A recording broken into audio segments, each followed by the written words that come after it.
जय श्री कृष्ण मित्रों, फिर एक बार बहुत बहुत हार्दिक स्वागत है आप सभी का। आज हम वार्षिक राशिफल 2023 के बारे में चर्चा करेंगे। वार्षिक राशिफल 2023 में कन्या राशि की चर्चा करेंगे। ये वार्षिक राशिफल चंद्र राशि पर आधारित है, यानी मून साइन पर। जिनको अपनी राशि नहीं पता है वो लोग अपनी जन्म कुंडली में ये देख लें कि चंद्रमा उनकी किस राशि में है। जिस राशि में चंद्रमा है वही उनकी राशि है। जिनके पास जन्म कुंडली नहीं है वो अपने नाम के पहले अक्षर से अपनी नाम राशि जान सकते हैं और ये राशिफल अपनी नाम राशि से देख व सुन सकते हैं। वार्षिक राशिफल में हम मुख्यतः शनि, गुरु और राहु तीन ग्रहों के गोचर के आधार पर राशिफल की चर्चा करेंगे। इसमें हम केतु को भी लेंगे और सभी ग्रहों के गोचर के आधार पर हम मासिक राशिफल आपको प्रत्येक महीने देते हैं। अगर हमने यहाँ पर सभी ग्रहों के गोचर पर आधारित राशिफल की बात की तो प्रत्येक महीने के हिसाब से बहुत ही बड़ा वीडियो बनेगा। इसलिए यहाँ पर हम शनि, गुरु और राहु के गोचर के आधार पर आपको जीवन के प्रत्येक क्षेत्र में 2023 में क्या परिणाम मिल सकते हैं, इसके बारे में चर्चा करेंगे। तो चलिए शुरू करते हैं। सबसे पहले शनि, गुरु, राहु और केतु का गोचर जान लेते हैं। गुरु के गोचर की बात करें तो गुरु का गोचर 22 अप्रैल से पहले मीन राशि में रहेगा और 22 अप्रैल से मेष राशि में रहेगा। शनि देव का गोचर 17 जनवरी से कुंभ राशि में होगा और पूरे वर्ष यहीं पर रहेंगे। इससे पहले उनका गोचर मकर राशि में रहेगा। और राहु का गोचर 30 अक्टूबर से मीन राशि में होगा। इससे पहले वो मेष राशि में रहेंगे। केतु का गोचर 30 अक्टूबर से कन्या राशि में होगा और इससे पहले वो तुला राशि में रहेंगे। तो इस तरह की ग्रह गोचर स्थिति रहेगी शनि, राहु, केतु और गुरु की। तो चलिए कन्या राशि वालों की बात करते हैं। सबसे पहले गुरु का गोचर देखते हैं।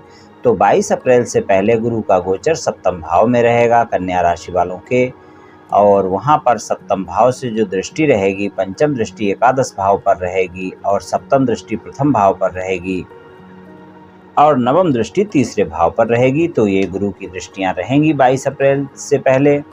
और शनि देव की जो दृष्टियां हैं वो कुंभ राशि में हैं, तो यहाँ से उनकी 17 जनवरी से जो दृष्टियां रहेंगी वो 8वें भाव पर तीसरी दृष्टि रहेगी और सप्तम दृष्टि उनकी 12वें भाव पर रहेगी और दसम दृष्टि जो है तीसरे भाव पर रहेगी।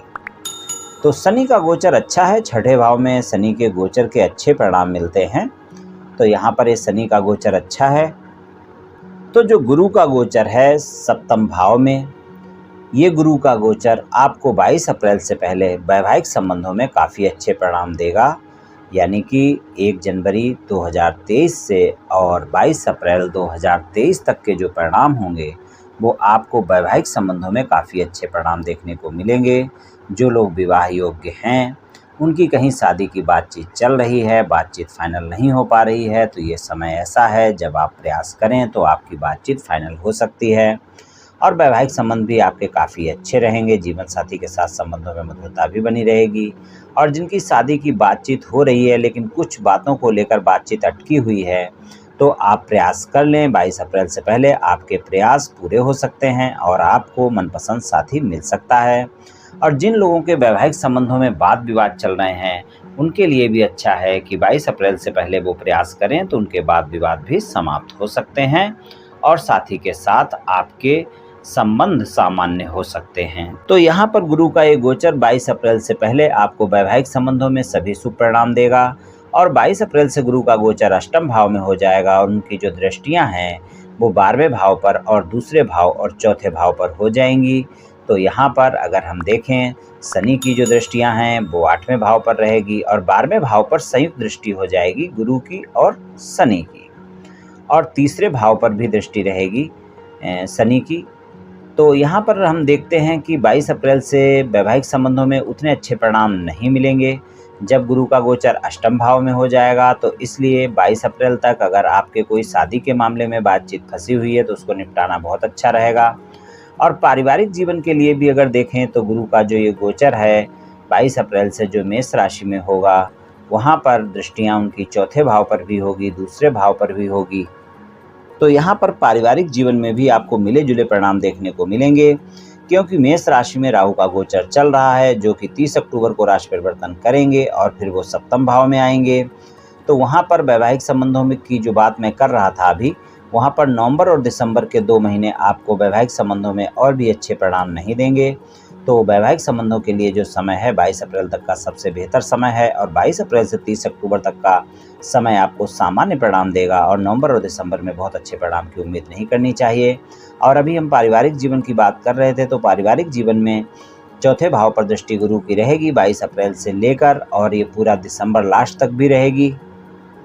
और चौथे भाव में धनु राशि भी है, तो माता के साथ भी संबंध अच्छे रहेंगे, पारिवारिक सदस्यों के साथ तालमेल अच्छा रहेगा। दूसरे भाव पर भी गुरु की दृष्टि रहेगी, तो वहाँ पर धन के मामले में भी आपको अच्छे परिणाम देखने को मिलेंगे। आपको कोई अचानक लाभ भी मिल सकता है, लेकिन ध्यान रखें कि राहु का गोचर साथ में होगा। 22 अप्रैल से 30 अक्टूबर के बीच में गुरु के साथ राहु रहेंगे, गुरु चंडाल योग बनाएंगे, अष्टम भाव में बनाएंगे, तो यहाँ पर आपको अचानक लाभ और अचानक हानि के योग भी बनेंगे।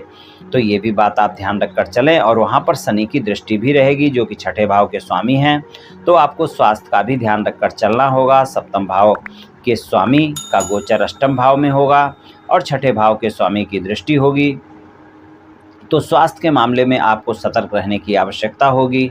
स्वास्थ्य में कोई समस्या होती है तो कोताही बिल्कुल नहीं बरतनी है, और वो स्वास्थ्य में समस्या चाहे आपके होती है, चाहे आपके जीवन साथी के होती है, या फिर परिवार के किसी सदस्य के होती है, तो आप वहाँ पर बिल्कुल भी कोताही ना बरतें और डॉक्टर से परामर्श अवश्य लें। और आप अपने स्वास्थ्य के लिए स्वस्थ दिनचर्या अपनाएं, योग प्राणायाम करें, तनाव से बचें।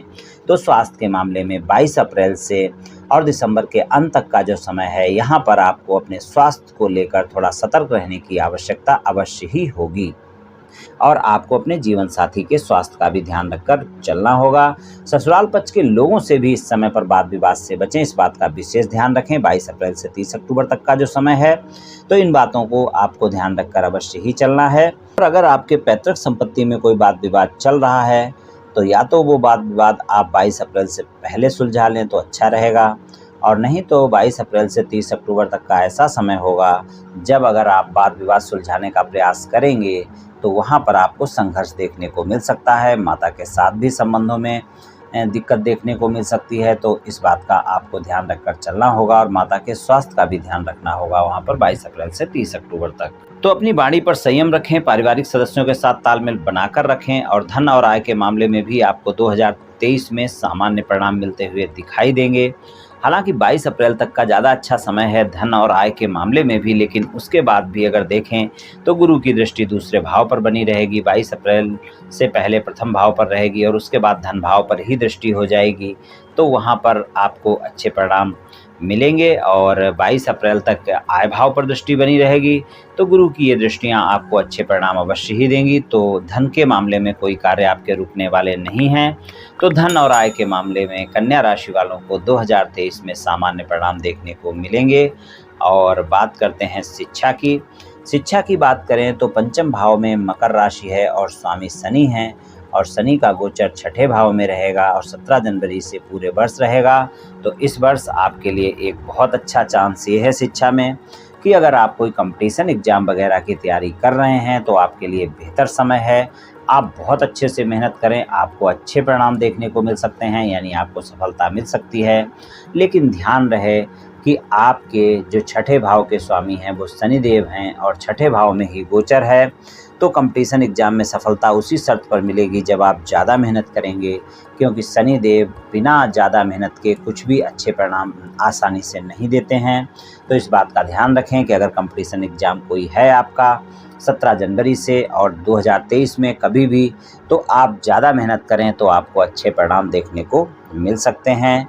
और 22 अप्रैल से पहले अगर है तो और अच्छे परिणाम देखने को मिल सकते हैं, क्योंकि वहाँ पर गुरु जो होंगे वो आपके सप्तम भाव में होंगे, और उनकी आय भाव पर दृष्टि भी होगी, तो वहाँ पर आपको ज़्यादा सफलता मिलने के चांस बने रहेंगे। बाकी शिक्षा में 2023 में कन्या राशि वालों को सामान्य परिणाम देखने को मिलेंगे। शिक्षा में कोई दिक्कत वाली बात नहीं है, आप अच्छे से पढ़ाई भी कर पाएंगे, और आपको परिणामों में सफलता भी मिलेगी। सामान्य शिक्षा में आपको सफलता पूरी मिलेगी। प्रेम संबंधों में भी 2023 में कन्या राशि वालों को अपने साथी के साथ व्यर्थ के बाद विवाद से बचना होगा, क्योंकि पंचम भाव के स्वामी भी शनि हैं, और शनि का जो गोचर है वो छठे भाव में रहेगा, और 17 जनवरी से पूरे वर्ष यहीं पर रहेंगे। तो आपको प्रेम संबंधों में भी व्यर्थ के बाद विवाद से बचना है, अपने साथी से इस बात का ध्यान रखना है। और ख़ासकर अगर आप साथी की तलाश में हैं, किसी से मित्रता करना चाहते हैं या फिर मित्रवत संबंधों को प्रेम संबंधों में बदलना चाहते हैं, तो उसके लिए 22 अप्रैल से पहले का समय ज़्यादा बेहतर है। वहाँ पर आपको सफलता भी मिल सकती है। आप प्रस्ताव दे सकते हैं और अगर आपके प्रेमी प्रेमिका के साथ कोई मतभेद चल रहे हैं, तो उन मतभेदों को भी समाप्त करने के लिए आप 22 अप्रैल से पहले प्रयास करें तो वो ज़्यादा अच्छा समय है। उसके बाद आपको सामान्य परिणाम मिलते हुए नज़र आएंगे और 30 अक्टूबर के बाद का जो समय है वो आपके लिए ज़्यादा बेहतर नहीं होगा, क्योंकि 2 महीने जो अंतिम होंगे इस वर्ष के, वहाँ पर चाहे आपके वैवाहिक संबंध हों, चाहे आपके प्रेम संबंध हों, चाहे आपके पारिवारिक संबंध हों, बहुत जल्दी आपके साथी के साथ गलतफहमियां देखने को मिल सकती हैं। तो वहाँ पर संबंधों को लेकर अगर स्पष्टता से कोई बातें नहीं कही गई और गलतफहमियों को आगे बढ़ाया गया, व्यर्थ की बातों को लेकर बड़ा किया गया, तो वहाँ पर समस्याएं देखने को मिल सकती हैं। तो कुछ इस तरह के परिणाम कन्या राशि वालों को 2023 में मिल सकते हैं। चलिए उपाय की बात कर लेते हैं। उपाय की बात करें तो आपके राशि स्वामी बुध हैं, तो बुधवार को आप पक्षियों को अनाज खिला सकते हैं और गाय को आप अपने हाथों से मूंग खिला सकते हैं। तो बुधवार के दिन ये उपाय कर लें, आपको बहुत अच्छे परिणाम देखने को मिलेंगे। और शुक्रवार को आप खीर बनाकर गरीबों में बांटें, तो उससे भी आपको काफ़ी लाभ देखने को मिलेगा। या फिर शुक्रवार वाले दिन ही आप किसी गरीब व्यक्ति को चावल चीनी का दान करें, तो इससे भी आपको काफ़ी लाभ देखने को मिलेगा। तो मित्रों, आज मैंने आपसे शनि, गुरु और राहु और केतु के गोचर पर आधारित आपके वार्षिक राशिफल के बारे में कुछ सामान्य चर्चा की।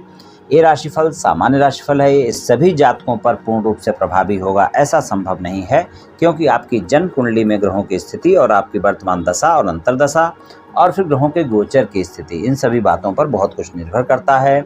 आप सभी स्वस्थ रहें, आयुष्मान रहें, धनवान रहें, ऐसी मेरी श्री कृष्ण भगवान से प्रार्थना है। जय श्री कृष्ण।